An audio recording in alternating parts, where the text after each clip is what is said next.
Hello बच्चों, चलिए प्रश्न पढ़ते हैं। प्रश्न दिया है अनावृत बीजियों में भ्रूणपोष डैश, यहाँ पर रिक्त स्थान है, होता है। तो हमें बताना है कि अनावृत बीजियों में जो भ्रूणपोष होता है वह किस प्रकार का होता है। तो इस प्रश्न की जो मुख्य अवधारणा है, मुख्य अवधारणा जो इस प्रश्न की है, यह अनावृत बीजियों में जो भ्रूणपोष होता है उसके विषय में है। अनावृत बीजी जो पौधे होते हैं उनमें जो भ्रूणपोष होता है उसके विषय में हमसे पूछा गया है। भ्रूणपोष, अनावृत बीजों में जो भ्रूणपोष होता है उसके विषय में हमसे यहाँ पर पूछा गया है। तो चलिए जानते हैं। सबसे पहले हम जानते हैं अनावृत बीजी क्या होते हैं।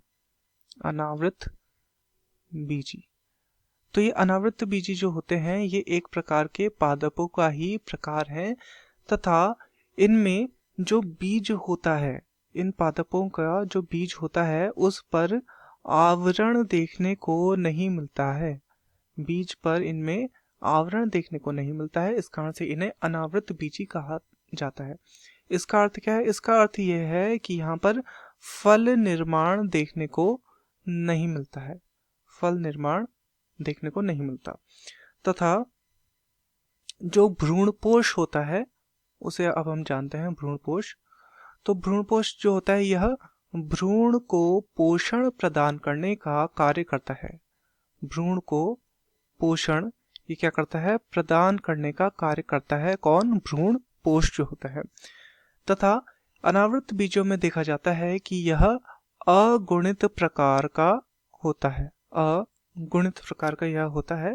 तथा अनावृत बीजों में यह मादा युग्मकोद्भिद होता है।